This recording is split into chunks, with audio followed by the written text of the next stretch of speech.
স্বাধীনভাবে কথা বলতে পারতাম না। পাশের জেলায় বাড়ি আমার নাটোর, কুষ্টিয়া। এখানে দাওয়াত খেতে এসেছিলাম বিয়ের, তারপর আমার ঢুকতে দেয়নি। কোথায় ছিলাম আপনি টের পেয়েছেন? স্বাধীনতা পরাধীনতা কি আমরা 17 বছর টের পেয়েছি। স্বাধীনভাবে চলাফেরা করার, বাক স্বাধীনতা ফিরিয়ে দেওয়ার জন্য যে মানুষগুলো জীবন দিয়েছে, মাস্ট বি 100 ভাগ আমি বিশ্বাস করি ওরা সব শাহাদাতের মর্যাদা পেয়েছে। এমনকি জালেমের জুলুমের শিকার হয়ে আয়না ঘরেও বহু মানুষ জীবন দিয়েছে, জেলখানার ভেতরে জীবন দিয়েছে। এমনকি কোরআনের পাখিকে অনেকে বলছে উনি স্বাভাবিকভাবে মারা গেছে, না, আমি পাশের জেলে ছিলাম, উনি 1 নম্বরে, আমি 4 নম্বরে। আল্লামার সাথে আমার একদিন দেখা হয়েছিল মাত্র 10 মিনিটের জন্য।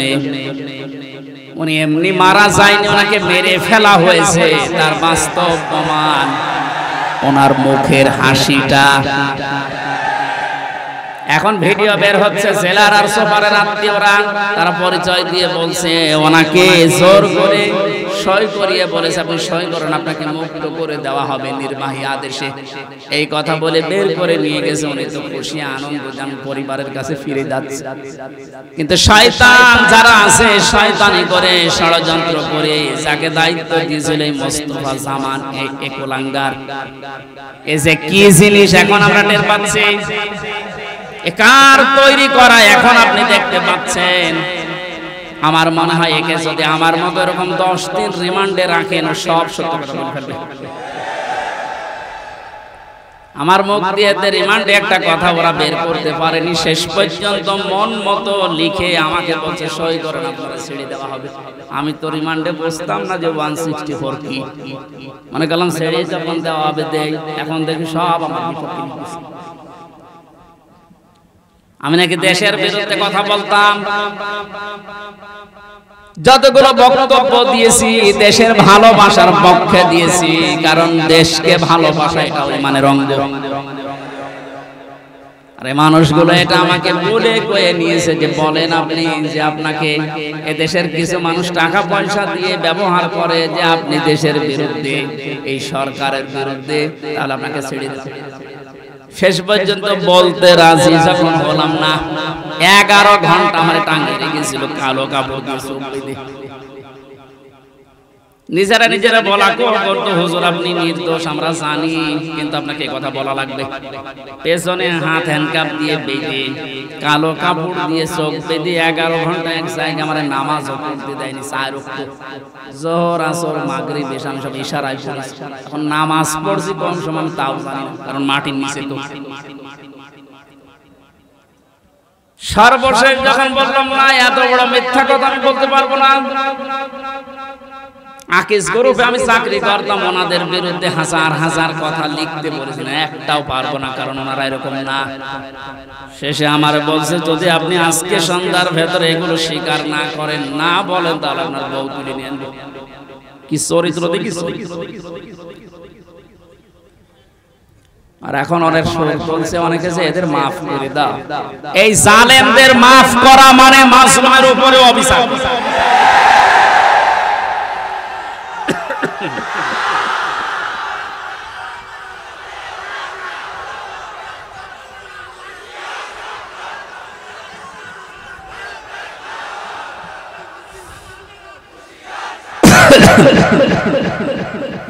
আমার ভাইরা, আপনি আমান আজমের জীবন ফিরিয়ে দিতে পারবেন? ব্যারিস্টার আরমানের স্ত্রীর কাছে আপনি কি জবাব দেবেন বলেন? কোথায় পৌঁছিয়েছেন তার জীবনটা? কি ট্যালেন্টেড সন্তান ছিল মীর কাসেম আলীর। আমি জেলখানায় থাকতে কারারক্ষী এসে আমার কুতুবউদ্দিনের বাড়ি, রাজবাড়ি, রাত 12টার পরে যখন ডিউটি হয়েছে এসে বলছে হুজুর একটা গোপন কথা বলি, কাউকে যেন বললেন না এখানে, তাহলে আমার সমস্যা হবে। কি হয়েছে বলে, আমি যেদিন দায়িত্বে ছিলাম মীর কাসেম আলীর, যেদিন ফাঁসি হবে লোকটাকে যে বললাম স্যার আর সময় নেই, মাত্র 3 ঘন্টা আছে, আপনি প্রস্তুতি নেন। উনি আমারে বলছে ভাই কারারক্ষী এখনো তো সময় 3 ঘন্টা ঘন্টা আছে, আমি 2 ঘন্টা ঘুমাই, তুমি আমারে ডেকে দিও। আল্লাহর কসম, আমি আল্লাহকে সামনে নিয়ে বলছো, যা যা বলেছে একটাও মিথ্যা কথা না, সবগুলোই এইভাবেই বলেছিল। যে আমি পাহারা দিতে গিয়ে দেখলাম লোকটা ঘুমিয়ে গেল। 2 ঘন্টা পর ওনারে ডাকলাম, ঠিক ঘুম থেকে উঠলো, গোসল করে ওযু করে শেষের নামাজটা শেষ করে একটা চা বানিয়ে বলছে নিন। বললাম স্যার আমি চা খাবো না। আপনার কিছুক্ষণ পরে বলে জানি আমি, আর মাত্র 15 মিনিট আছে। জল্লাদ শাহজাহান এসে গেছে, ডাক দিয়ে নিয়ে যাচ্ছে, বলেন চলেন। উনি আমারে বলছিল ভাই আমির হামজা, আপনাকে আমি বলি আমিও তো মানুষ, উনিও মানুষ। মাত্র 3 ঘন্টা জ্বরে পর ফাঁসি, তার 2 ঘন্টা ঘুম আসলো কি করে? এই লোকটার সন্তান ব্যারিস্টার আরমান, উনি কিন্তু ওই সময় জানে যে তার ছেলে গুম হয়ে আছে, মরে গেছে না বেঁচে আছে তাও জানে না। বাংলাদেশ না, বিশ্বের ভেতরে যদি আমার মনে হয় 100 জন মানুষ থাকে যে মানুষকে কর্মসংস্থান তৈরি করে দেয়, তার ভেতরে মীর কাসেম একজন। কত কিছু দুনিয়ায় তার ছড়িয়ে আছে, আপনি হিসাব করতে পারবেন কি? হামজার মতো সে, তার স্ত্রী সন্তান কোথায় আছে সে কিচ্ছু জানে না। এই কঠিন মুহূর্তে তার নিজের হাজারো যারা অনুসারী, তার সহকর্মী যারা হাজার হাজার মানুষ পালিয়ে বেড়াচ্ছে, জেলখানায় আছে, আটক আছে, মরে গেছে, সব কিছু তার কাছে সংবাদ আসতেছে। এমন কঠিন সময়ও লোকটা 2 ঘন্টা ঘুমিয়েছে। এমনি ঘুম আসবে না, অবশ্যই আমার আল্লাহ তাকে সূরা হামিম সিজদার 30 নম্বর আয়াত ফেরেশতা দিয়ে শুনিয়েছে।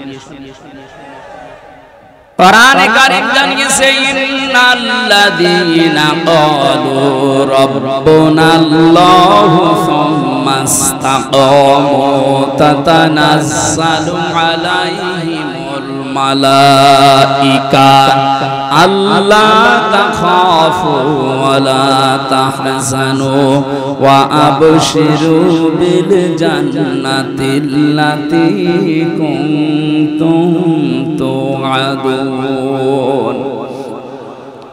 আল্লাহ পাক বলেন, যারা এই কথা বলে যে আল্লাহ তুমি আমাদের রব, আমি ঠিকই আছি এই কথার উপরে, আল্লাহর সঙ্গে সঙ্গে তার বিপদে আপদে পড়লে ফেরেশতা নাজিল করবে।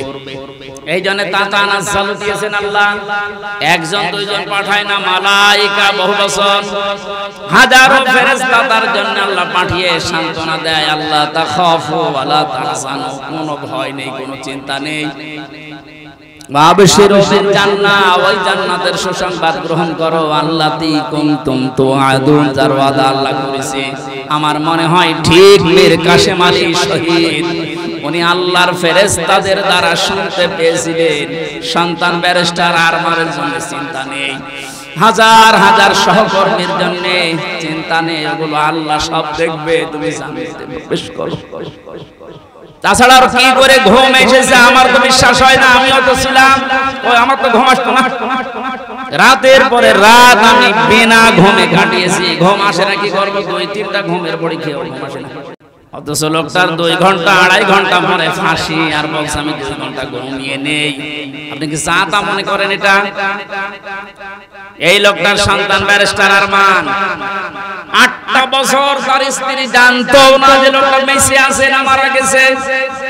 গতকালকে তিনি একটা ভিডিওতে বলছিল আমি আমার পরিবারের আশা ছেড়ে দিয়েছিলাম, কারণ খাবার দিত পচা খাবার, অধিকাংশ সময় আমার রোজা রেখে কাটানো লাগতো। এই 8 বছরে আমার মনে হয় সে প্রায় 8 বছরই রোজা ছিল।